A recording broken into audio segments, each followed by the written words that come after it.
हजरात, इमाम की शहादत के बाद भी यजीदियों के मजालिम की तारीख कम नहीं हुई है, बल्कि उनकी नाशों पे, उनके मुबारक जिस्मों पे घोड़े दौड़ाए गए हैं और उनके सरों को नेज़ों पे उठा लिया गया है।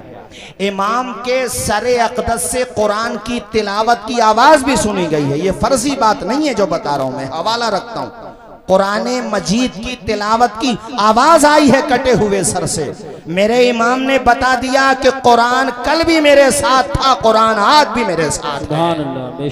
कटे हुए सर से तिलावत की आवाज आई और खौली नामी बदबख्त इमाम के सर को अपने घोड़े की गर्दन से बांध कर ले गया। माज़अल्लाह, जोर से बोलिए माज़अल्लाह। घर पे लेके पहुंचा और घर पे ले जाके उसने इमाम के सर को एक जगह बेअदबी के साथ इसी तरीके से माज़अल्लाह फेंक दिया। माज़अल्लाह, बहुत भारी जुमला था मगर बयान करना पड़ा।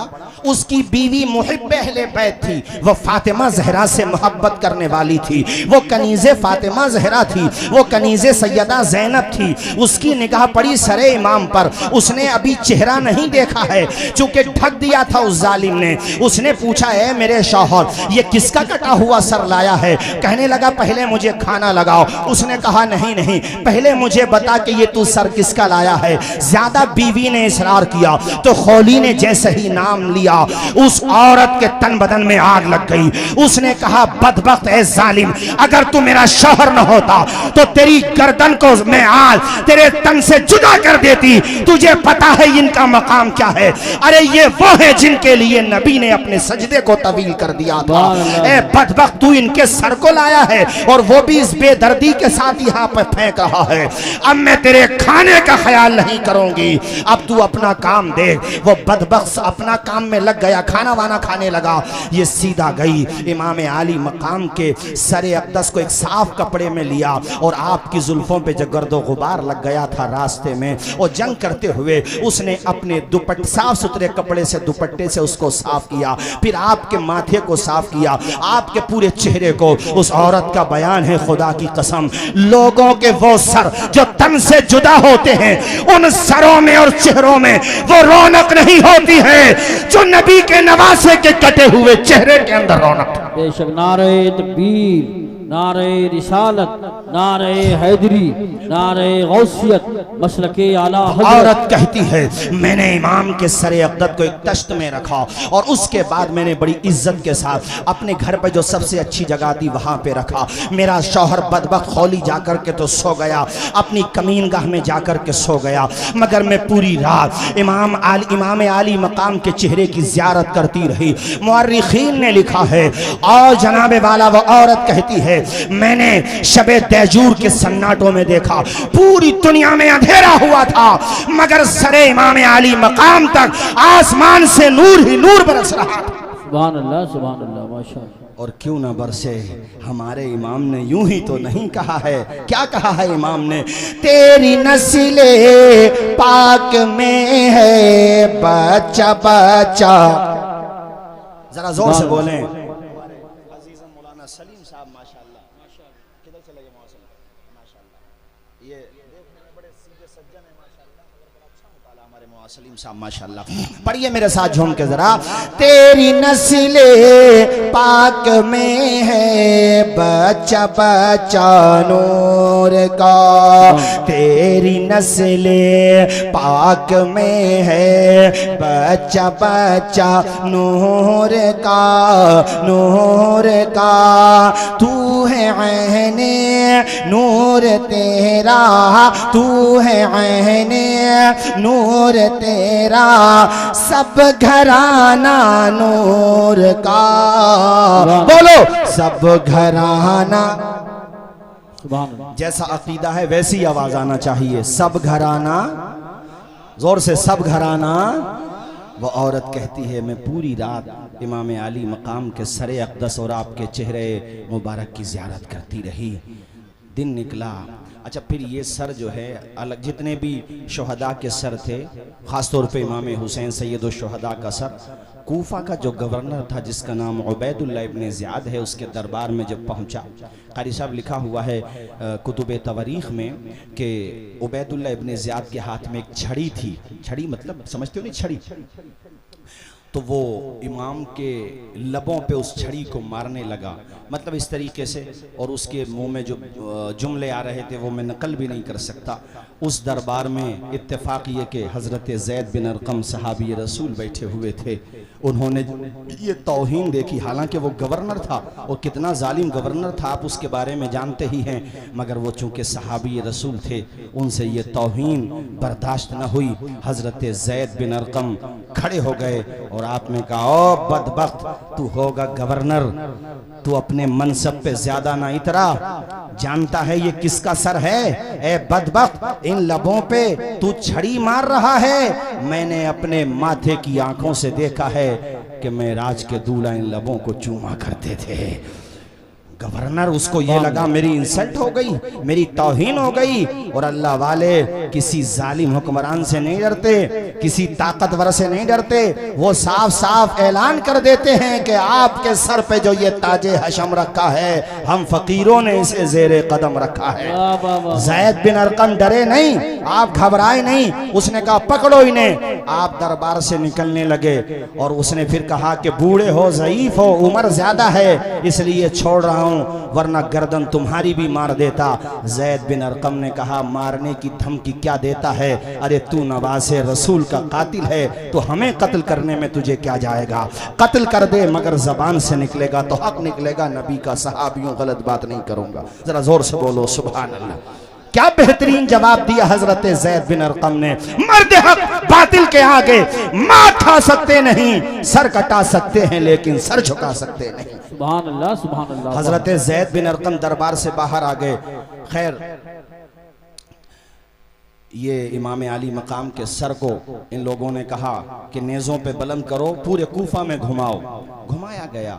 जामा मस्जिद में ये तकरीर करने के लिए मिंबर पे गया उबैदुल्लाह इब्न ज़ियाद, और जाकर के इमाम आली मकाम की शान में इसने ना ऐसे जुमले के नकल भी नहीं किए जा सकते, माज़अल्लाह, बस समझ लो कि बुराई करता रहा। वहां पे हजरत अब्दुल्ला बिन अफीफ अज़दी बैठे हुए थे, बहुत बड़े मुहिब अहले बैत थे, अहले बैत अथार से बेपनाह मोहब्बत करते थे, उनसे जब्त ना हो सका, आंखों से माजूर थे, नजर नहीं आता था।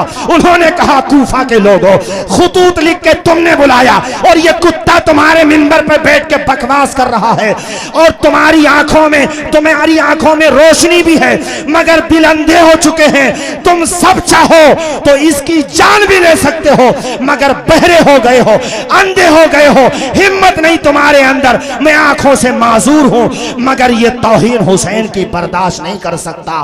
खड़े हुए और कहा, तू झूठा, तेरा बाप झूठा, हुसैन सच्चा, हुसैन का बाप सच्चा। सुभान अल्लाह। नारे तकबीर, नारे रिसालत, नारे हैदरी, नारे गौसियत, मसलके आला हजरत फैजान शोहदाए करबला मौलाना तौसीफ रज़ा साहिब क़िबला। गवर्नर का मतलब उस जमाने का चीफ मिनिस्टर, बल्कि प्राइम मिनिस्टर समझ लो पूरे कूफा का, जिसके हाथ में पूरा लॉ एंड ऑर्डर होता था, सब कुछ होता था। अरे उसने कहा, सारे नमाजियों के सामने एक अंधा आदमी, उसने अपनी भाषा में कहा, एक नाबीना आदमी मेरे बारे में ऐसा बोलेगा? कहा पकड़ो इसे। उसके फौजी जैसे ही हजरत अब्दुल्ला बिन अफीफ अज़दी को पकड़ने के लिए दौड़े, तो उनके जो कबीले के लोग थे वो भी सामने से आ गए।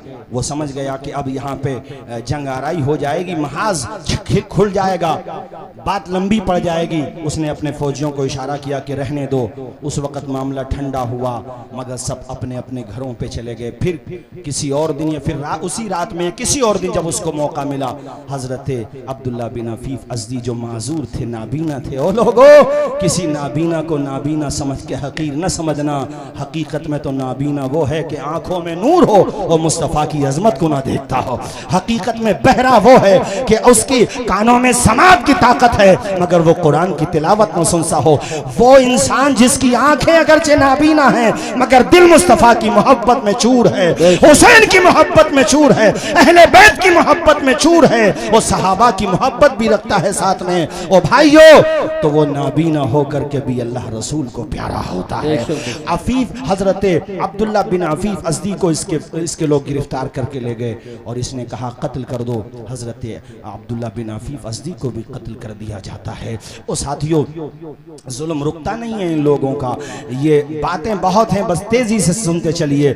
ये सब यानी सरों को और फिर काफिले वालों में कौन कौन है? हजरत ज़ैनब हैं, हजरत फातिमा बिनते हुसैन हैं। फातिमा इमाम हुसैन की बेटी का नाम भी फातिमा है, बड़ी बेटी का नाम फातिमा है। और मैं आपकी मालूमात के लिए बताऊं कि हजरत इमाम हुसैन की छोटी बेटी का नाम सुकैना है, जिसको हम और आप आसानी के लिए, तलफ़ुज़ में आसानी के लिए सकीना बोल देते हैं। वो छोटी बेटी हैं। हजरत फातिमा बिनते हुसैन का जो निकाह हुआ है वो इमाम हसन के बेटे हसन मुसन्ना से हुआ है, और फिर उनसे जो नस्ल चली है वो हसनी सादात कहलाते हैं, और जो इमाम ज़ैनुल आबिदीन से नस्ल चली है वो हुसैनी सादात कहलाते हैं। जरा जोर से बोल दो ना यार, सुभान अल्लाह। और मेरे भाइयों, तवज्जो के साथ सुनो। हजरत ज़ैनब, अल्लाह अकबर, ये कौन है? ये हजरत इमाम आली मकाम की बहन है। अल्लाह अकबर। उस रोज कारी साहब और हम साथ साथ थे अभी बड़े हसनपुर के पास। मैंने वहां पर भी ये कहा था कि दास्ताने करबला रिश्तों की अहमियत बताता है।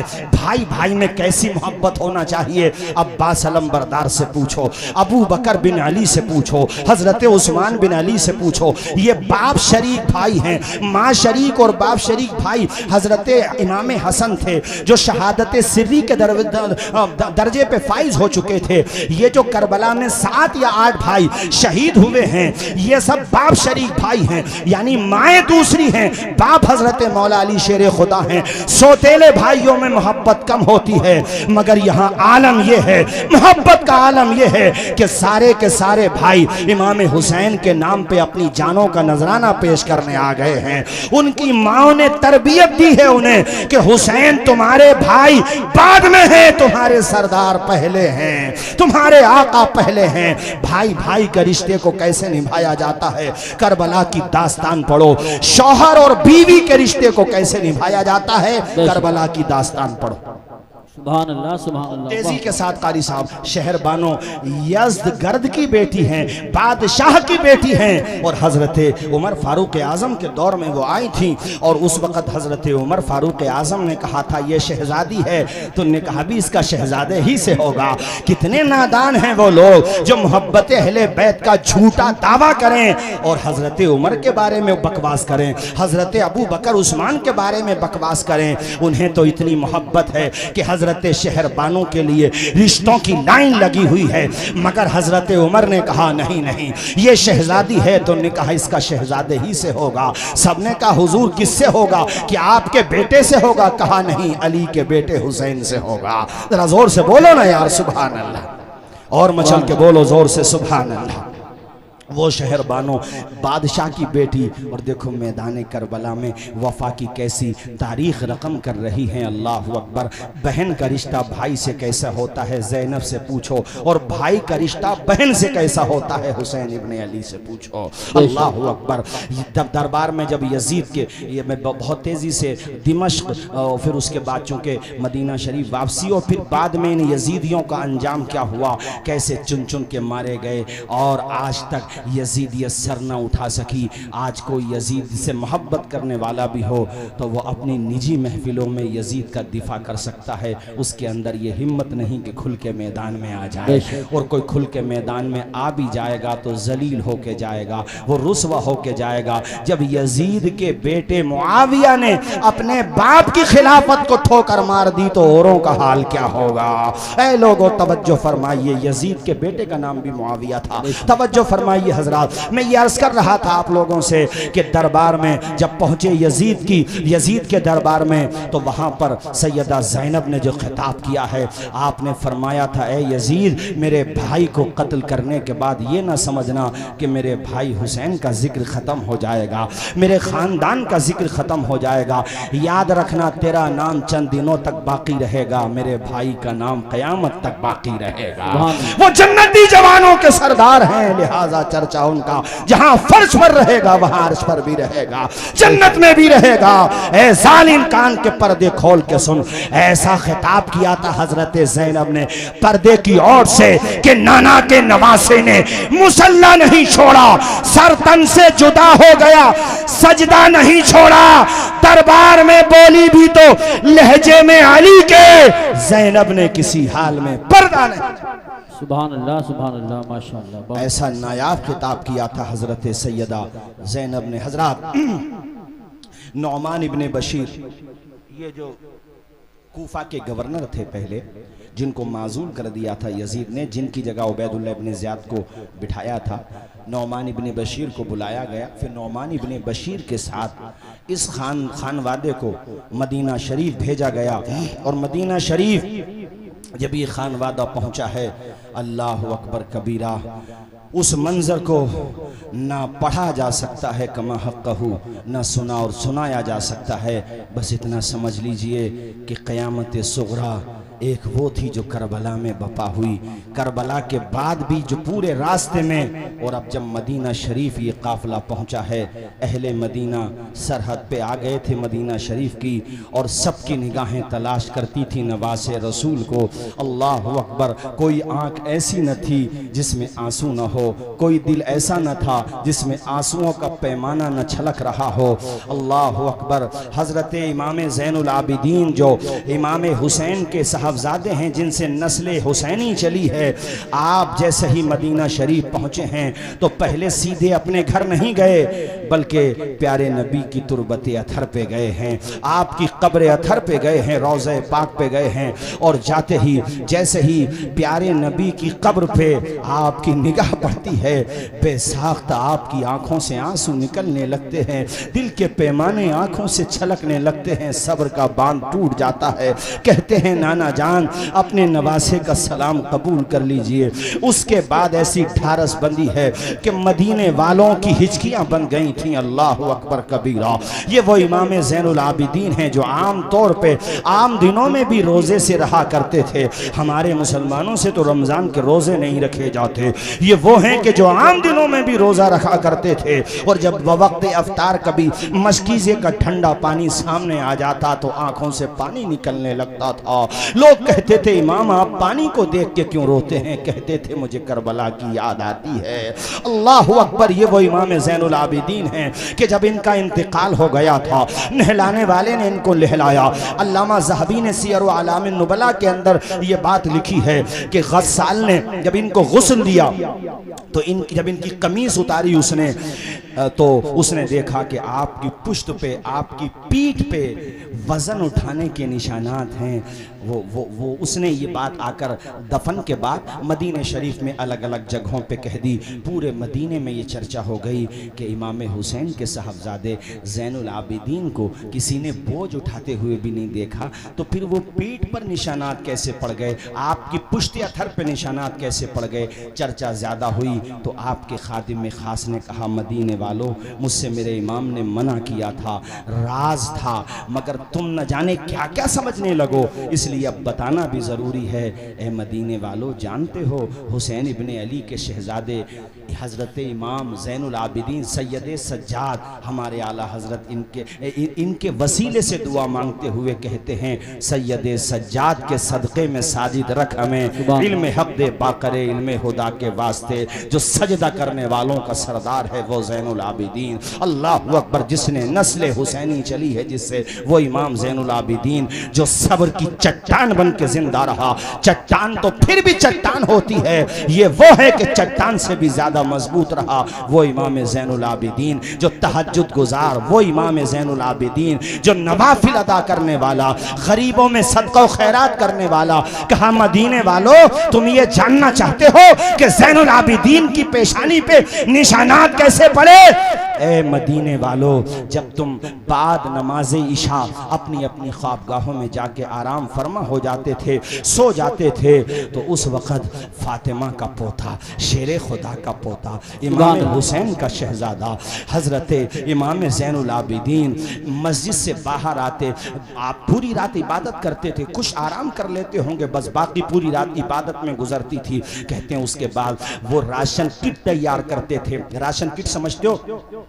खाने का पैकेट, यानी गल्ला, जौ का आटा, कनस्तर तेल का, ये सब तैयार करते।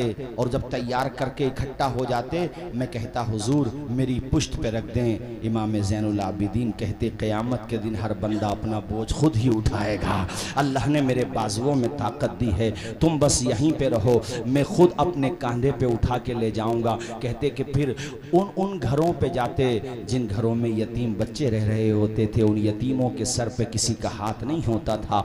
ऐसी बेवा औरतें होती थीं जिन बेवाओं के सर से उनके शौहरों का साया उठ चुका होता था, उनके दरवाजे पे रख के आते, फिर आते और फिर वो लकड़ियों के यानी लकड़ियों को एक जगह कर लेते थे, उन लकड़ियों के बोझ को अपने कंधे पे, ईंधन के बोझ को ले जाते। अल्लाह अकबर। मदीने के वो लोग सुबह को जब नमाज फजर के लिए उठते, उनकी आंखें मसरत से नम हो जाती, दुआएं निकलती, या अल्लाह इस बंदे को तू आबाद रख जो बंदा हमें बताता भी नहीं है और हमारी जरूरत पूरी करके चला जाता है। इस खूबसूरती से आप मदद करते थे। कहा मदीने वालों, वो जो पीठ पे पुश्त पे निशानात थे, वो उसी इमदाद के निशानात थे जो रात के अंधेरे में इमाम किया करता था।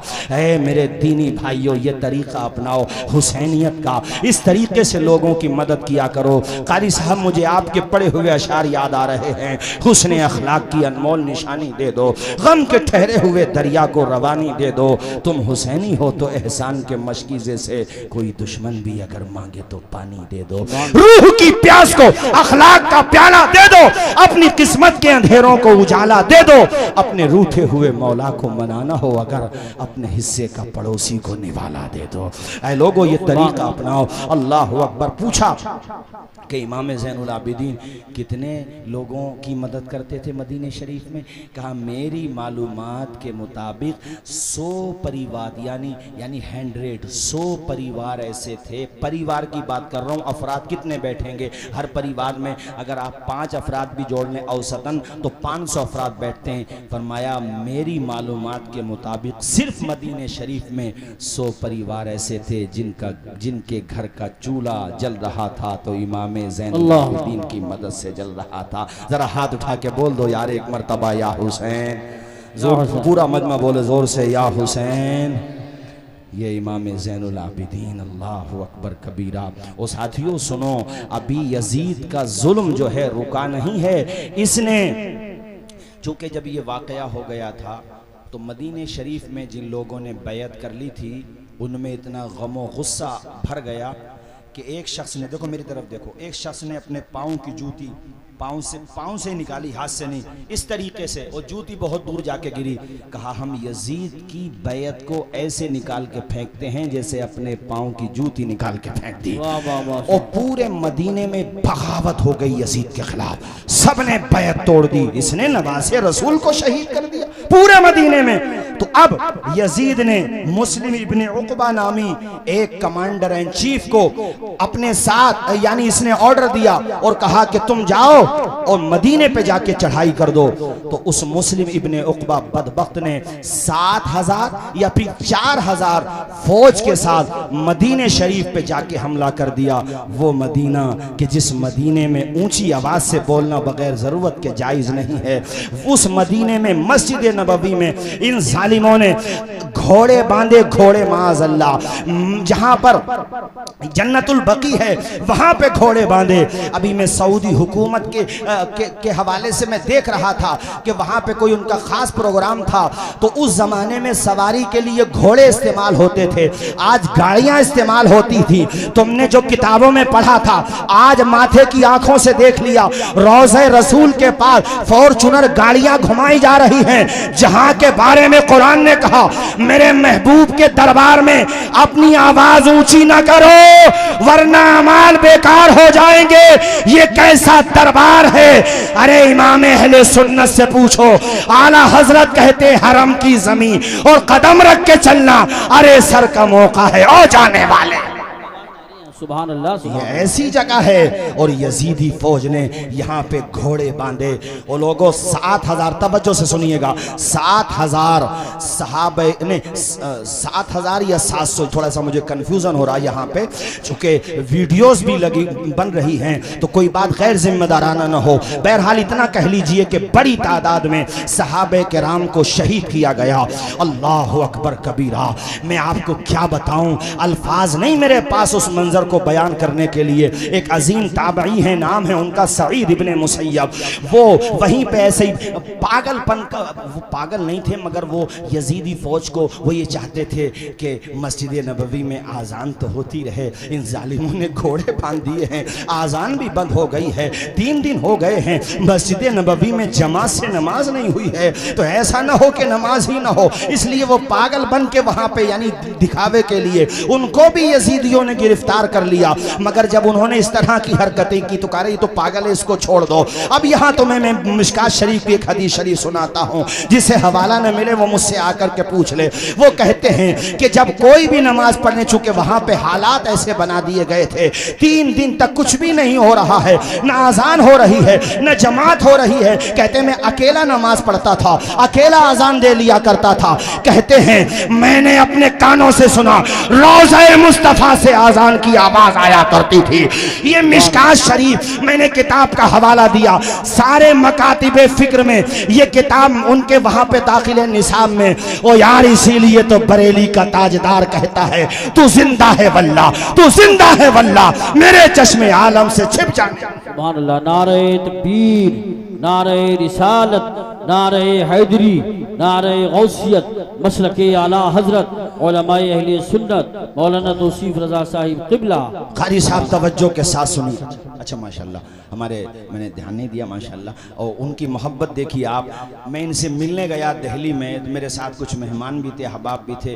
भाई इतनी इन्होंने मेहमान नवाजी की, इतनी मोहब्बत से नवाजा, और माशाल्लाह अपने संबल में रेलवे वाला भी मैटर इन्होंने उठाया। उस सब की तरफ में बाद में ज़रा पहले इसको वाक़े को मुकम्मल कर लें इंशाअल्लाह। फिर मैं थोड़ा सा ज़ियाउर रहमान साहब की तरफ से भी इसलिए कहूँगा कि ये ना सोचो कि ये सिर्फ सियासी लीडर हैं, बग़ैर पॉलिटिक्स और बग़ैर सियासत के आपकी किस्मत के फैसले नहीं होते हैं जमहूरियत और डेमोक्रेसी में। इसलिए हमें पूरी उम्मीद है कि जिस तरह से बर्क साहब जब बोलते थे पार्लियामेंट में, मुझे उनके वो अशार बार बार याद आते हैं। अभी क्या है एक बूंद तो तरसेगा मैं खाना, जो अहले ज़र्फ़ के हाथों में पैमाने नहीं आए। उसी अंदाज में हमारे ज़ियाउर रहमान बर्क साहब भी बोले हैं, और बहुत अच्छे अंदाज में बोले हैं। मालिक इनको हुसैनियत का सच्चा जज्बा अता फरमाए, हुसैनियत का सच्चा हौसला अता फरमाए। अल्लाह ताला ने जिस तरह इनके दादा को जुर्रत, बहादुरी और हिम्मत अता फरमाई थी, हमने वो रंग उनके पोते में भी देख लिया है माशाअल्लाह। और हमें उम्मीद है कि उसमें बरकत ही होती रहेगी, हौसला आता ही रहेगा। जालिम की उम्र बहुत कम होती है, जालिम वहाँ का हो या कहीं का भी हो, बस समझते रहिए मेरी बात को। सुनो, उक़बा इब्ने मुस्लिम ने एक बूढ़ी के नौजवान लड़के को पकड़ लिया, यानी ज़ईफ़ा औरत थी वो, नौजवान लड़के को पकड़ लिया। अब माँ होती है, देखो मेरी तरफ देखो, वो अपना आंचल फैला के मुस्लिम इब्ने उक़बा जो यजीद ने भेजा है मदीने पे हमला करने के लिए, ऐसे दामन फैला के कहती है, ए मुस्लिम इब्ने उक़बा मेरे बच्चे को माफ़ कर दे, मेरे बुढ़ापे का सहारा है, ज़िंदगी भर की कमाई है, पूरे घर का खर्चा इससे चलता है। ए जालिम, तो इसे छोड़ दे, जो चाहे मुझे सजा दे दे, मेरे बच्चे का क्या कसूर है।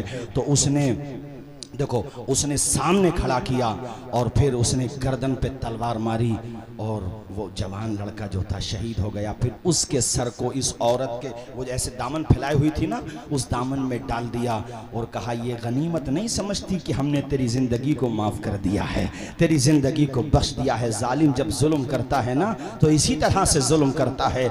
जुल्म तो हमारे और आपकी निगाहों के सामने हैं, मगर याद रखो सुबह मगरूर को वो शाम भी कर देता है, शोहरतें करके ख़त्म गुमनाम भी कर देता है।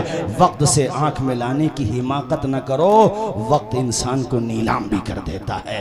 वक्त का पहिया कब बदल जाए, हालात कब बदल जाए पता नहीं चलता है। अब से 6 महीना पहले बांग्लादेश में जिस शेख हसीना का सिक्का चला करता था, सर छुपाने को जगह नहीं मिल रही है दुनिया में। ये कादिर मुतलक हक है, पूरी दुनिया का मालिक वो है, संसार की रचना करने वाला रचयिता वो है। वो सिर्फ इंसान को मोहलत देता है। असल में पावर अगर किसी के पास है तो वो रब्बुल आलमीन के पास है, उसके अलावा कोई मालिक हकीकी नहीं है, वो सिर्फ मोहलत देता है। ऐ लोगों, उस औरत के दिल से जो हाय निकली, उसने कहा मुस्लिम इब्ने उक़बा मेरी हाय लगेगी, तू इस मिशन में नाकाम होगा। और सुन, मैं तेरे सामने कसम खाती हूं कि मेरे रब ने अगर मुझे ताकत दी तो मैं तेरी लाश को जलाऊंगी, तेरी लाश में आग लगाऊंगी। एक दुखी माँ की निकले हुए ये जुमले थे। उसने कहा अरेस्ट करो। फौजियों ने कहा अरे यार ये तो देख वो औरत है, उसका बच्चा तूने कत्ल कर दिया, इग्नोर कर, जाने दे इस औरत को।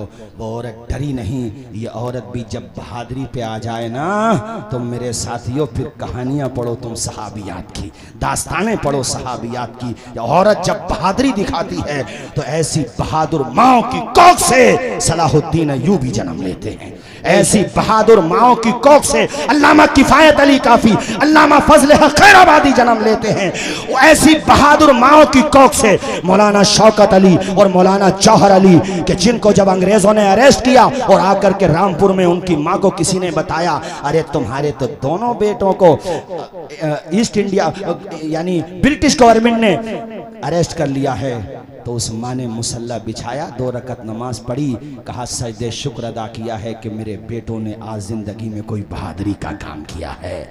क़यामत के दिन मैं फ़ख्र से बुलंद करूंगी कि मालिक तूने मुझे 2 बेटे दिए और मैंने उनको हक को सदाकत का अमीन बनाया। ये माएँ होती हैं। उस औरत घबराई नहीं। कहा मैं फिर कहती हूँ, ए यजीदी फौज के कमांडर, तूने मदीने में आके हमला किया है, मेरे बच्चे को मेरी निगाहों के सामने शहीद किया है, मैं कसम लेती हूँ कि तेरी लाश में आग लगाऊंगी, जलाऊंगी।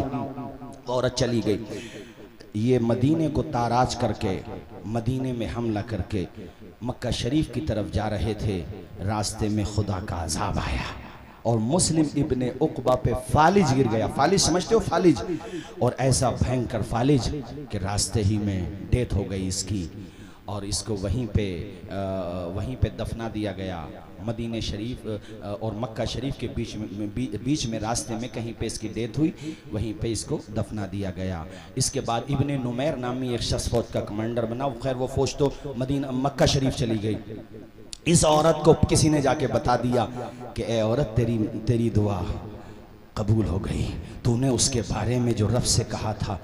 मैं कहता हूँ ए जालिमों, तुम जो बद्दुआएं ले रहे हो, मजलूमों गरीबों के मकानात को तोड़ के, किसी का दिल दुखा के, याद रखो दुनिया की अदालत में फैसला हो न हो, मगर एक अदालत जो सबसे बड़ी अदालत है, वहां इंसाफ जरूर मिलेगा। जरा जोर से बोलो ना यार, सुभान अल्लाह बोलो, बेशक जरूर इंसाफ मिलेगा। हमें रब की जो सबसे बड़ी अदालत है वहां पे इंसाफ जरूर मिलेगा, यकीन रखो। मैंने एक वीडियो देखा था अभी, शायद आप लोगों ने भी देखा होगा। कोई अधिकारी है और वो अपने मुल्क का नहीं है, वो शायद पड़ोसी मुल्क का है, शायद मुझे ऐसा लगा भाषा से। तो एक औरत के शौहर का इंतकाल हुआ, वो गवर्नमेंट जॉब में ही था उसका शौहर भी। तो वही औरत ये चाहती थी मुझे पेंशन मिले, इसके बाद जो पैसे हैं वो मुझे मिल जाए। तो उसके शौहर के दोस्त के पास या उसी के किसी उस डिपार्ट से जुड़े हुए किसी अधिकारी के पास वो औरत गई। उसने जाकर के कहा कि ऐसे ऐसे मुझे पेंशन चाहिए। तो उस बदबख्त ने रिश्वत मांगी और मोटी रिश्वत, और औरत को धक्के दे करके बाहर किया। तो औरत की जबान से ये जुमला निकल गया कि अल्लाह करे तेरे मुंह में कीड़े पड़ जाएं। औरतों की जबान से निकल गया। खुदा की कसम वीडियो मौजूद है, उस पे खुदा का ऐसा कहर नाजिल हुआ, ऐसी बीमारी में पड़ा कि पहले तो वो बिल्कुल सूख गया, बिल्कुल जैसे कांटा बन गया। और मैंने वीडियो में देखा कि वो अस्पताल में एडमिट है और डॉक्टर ने जब उसका होंठ ऊपर किया ना, ऊपर वाला होंठ और नीचे वाला होंठ, तो होंठ के अंदर दोनों तरफ, यानी नीचे वाले होंठ में भी और ऊपर वाले होंठ में भी, खुदा की कसम छोटे छोटे कीड़े उसमें साफ नजर आ रहे हैं। कैसी बद्दुआ लगी है। डरना चाहिए अल्लाह के खौफ से, अल्लाह के गजब से और उसकी पकड़ से डरना चाहिए। किसी मजलूम की हाय नहीं लेना चाहिए, किसी कमजोर को सताना नहीं चाहिए। बेशक वो रस्सी को ढील देता है, मगर कुरान में यह भी कहता है इन्न बत्श रब्बिका लशदीद, बेशक तुम्हारे रब की पकड़ बहुत सख्त है। वो ढील देता है नमरूद को, तो नमरूद कहता है मैं खुदा हूं, मगर जब पकड़ता है तो विकलांग मच्छर से काम तमाम कर देता है। बोलो हाथ उठा के करता कि नहीं करता? जोर से बोलो। है करता है। हमारी बेबसी पे यूं न इतराओ चमन वालो, गुजरनी एक दिन सर से तुम्हारे भी कयामत है। ज़ियाउर रहमान साहब ने भी पढ़ा माशाल्लाह। अल्लाह खूब उन्हें बरकत अता फरमाए। बस 5 मिनट फिर मैं ख़त्म करता हूँ अपनी तकरीर। भाइयों, उस औरत को पता चल गया कैसे ऐसे उसकी डेथ हो गई, मर गया वो, तो अपने घर वालों के या जिसके भी साथ बहरहाल वो उस जगह पे पहुंच गए। उसने कसम ली हुई थी मुझे आग लगानी है। मुस्लिम इब्ने उक़बा की कब्र पे वो पहुंची, कब्र को खोदा, बरगे थे तो बरगे हटाए, नहीं थे तो नहीं हटाए, ये कह लो यार। कब्र को खोदा तो सबने कहा कि इधर को देखो पहले, सर की तरफ को। जब कफन हटाया, जोर से बोलो क्या हटाया, आवाज आए सारे लोग, क्या हटाया? जब कफन हटाया तो एक सांप उसकी गर्दन में लिपटा हुआ पाया, जिसका फना मुंह के अंदर था और वो उसको डस रहा था। अल्लाह की पनाह, अल्लाह से डरना चाहिए। इंसान तो कुछ भी नहीं है, सिर्फ एक मोहलत पे टिका हुआ है। वो जब चाहेगा, जहाँ चाहेगा, जैसे चाहेगा तेरी रूह निकाल देगा। तेरी औकात क्या है इंसान? जैसी ये ज़मीनें 7 ज़मीनें और हैं, जैसा ये आसमान है उसके अलावा 6 आसमान और हैं। बगैर पिलर के छोटा सा लेंटर नहीं डाल सकते। मेरे खुदा ने कितना बड़ा आसमान का शामियाना तान दिया है बगैर पिलर के। उसकी कुदरत से डर, उसके गजब से डर। संवैधानिक कुर्सियों पे बैठने वालों, इंसाफ करो। इंसाफ तुम नहीं करोगे तो याद रखो इबरत का निशान बना दिए जाओगे। मजलूमों की दुआएं रायगा नहीं जाएंगी, अपना असर जरूर दिखाएंगी। याद रखो इस बात को। और ये मैं आप सबसे भी कहता हूँ, देखो कभी किसी की इतनी जमीन पे भी अपनी नीयत खराब मत करो। इतनी देखो मेरी तरफ देखो, इसको क्या बोलते हैं आप लोग? बालिश बोलते हैं, बिलान भी कहते हैं हम लोग अपनी देहाती भाषा में। हुजूर फरमाते हैं कोई किसी की एक बालिश्त जमीन पे नाहक कब्जा कर ले। कितनी बताई मैंने? सारे लोग बोलो जरा। एक बालिश्त जमीन पर नाहक कब्जा कर ले, अल्लाह के पैगंबर फरमाते क़यामत के दिन उसकी गर्दन में 7 जमीनों को तोक बना के डाल दिया जाएगा। ये हदीसें दिमाग में बिठाओ, ज़रूरत नहीं पड़े कोर्ट कचहरी की। उस दिन ज़ियाउर रहमान बर्क साहब ने ये भी कहा, मुझसे ये कह रहे थे कि हज़रत आप भी कोशिश करें कि लोगों को झगड़ों से दूर रखो, बुराइयों से दूर रखो। बहुत अच्छी बात। शादी ब्याह को आसान करो। और आज मैं, हमारे बहुत सारे चैनल्स भी लगे हुए हैं, ये भी अर्ज़ करूँगा, मैं मिलने वाला भी था इस टॉपिक पे। बाकी जो मुझे कहना था वो बातें मैंने कही भी थी। आज मैं ये भी अर्ज़ करूँगा कि माशाल्लाह हम देख रहे हैं कि हमारे मोहतरम ज़ियाउर रहमान बर्क साहब को रब के करम से अल्हम्दुलिल्लाह पार्टी में भी बहुत रिस्पांस मिल रहा है और आप इसके अहल हैं, आपके दादा जान की खिदमत हैं। एक अर्ज़ ये है कि नामूस रिसालत के हवाले से इस वक्त जो कुछ बदबख्त दरीदा दहन ज़बानें खोल रहे हैं, उस हवाले से भी आप पार्लियामेंट में आवाज़ उठाएँ और अपनी पार्टी का भी जो स्टैंड है वो रखें। और दीगर जो अपोजिशन की पार्टीज़ हैं उनसे मुलाकात करें, उनसे मिलें और उनसे ये कहें कि सिर्फ हम लोगों का मामला वोट मशीन का नहीं है। जब हमारे वोट से आपको कामयाबी मिलती है तो हमारे मुद्दों पे बोलने के लिए सिर्फ ज़ियाउर रहमान साहब ना हो, बल्कि दूसरी कम्युनिटी के नेता हजरात भी हमारी आवाज़ उठाएं। जोर से हाथ उठा के आप ज़रा इनकी हिम्मत भी बढ़ाएं, हौसला भी बढ़ाएं और आप इनसे कहें कि हमारा ये मुतालबा है कि हम नबी की शान में तौहीन करने वालों को बर्दाश्त नहीं कर सकते और उनके खिलाफ एक बिल पास किया जाए और पार्लियामेंट में ये आवाज़ उठाई जाए कि हमारे पैगंबर की शान में बार बार तौहीन करने वाले तौहीन कर रहे हैं। अच्छा, यहाँ पे मैं पब्लिक से भी एक बात कहूँगा। देखो, हमसे भी बहुत लोग कह रहे थे संबल में कभी रोड पे क्यों नहीं आते, एहतजाज क्यों नहीं करते? तो सुनो, जब तक हमें हमारे सांसद जी या हमारे शहर मुफ्ती या हमारे मरकज़ी मदरसे से या दीगर मदारिस से या हमारे शहर इमाम जब तक कोई गाइड न दें, महज जज्बात की रो में बाहर निकलना बेवकूफ़ी के अलावा कुछ नहीं है। ऐसा कोई काम करो जिससे पता चले कि आपको तो कुछ नहीं मिला, उल्टा आपका नुकसान हो गया। कोशिश ये करो कि ऐसे इक़दाम किए जाएं जिसका असर पड़े, जैसे पार्लियामेंट में आवाज़ उठाई जाए, मीडिया में दबाव बनाया जाए, या हम अपने जवानों को हुजूर का सच्चा गुलाम बना करके पेश करें, ताकि हमारे गैर मुस्लिम भाई जो पॉजिटिव जहन रखते हैं वो भी देख करके कहें कि जब जलालपुर के गुलाम मुस्तफ़ा का आलम यह है तो करबला के इमाम हुसैन का आलम क्या होगा। शराबों को छोड़ें, नशे को छोड़ें, बुरी आदतों को छोड़ें और जनाबे वाला बेहयाइयों को छोड़ें, सच्चे मुसलमान बने, अच्छे मुसलमान बने।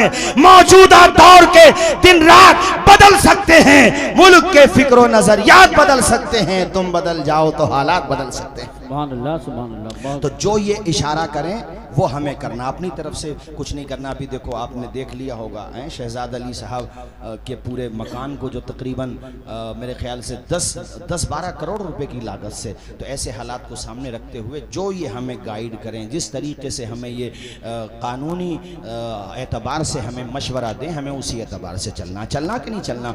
तो ये मैंने इनसे कहा है कि आप हमारे लिए, सबके लिए और अपने लिए भी हमारे नबी की अजमत के हवाले से पार्लियामेंट में आवाज़ उठाएं, और हमें उम्मीद है कि इंशाअल्लाह आवाज़ उठाएंगे। जोर से बोलो इंशाअल्लाह आवाज़, इंशाअल्लाह तशरीफ लाएं। माशाअल्लाह। नारे तकबीर।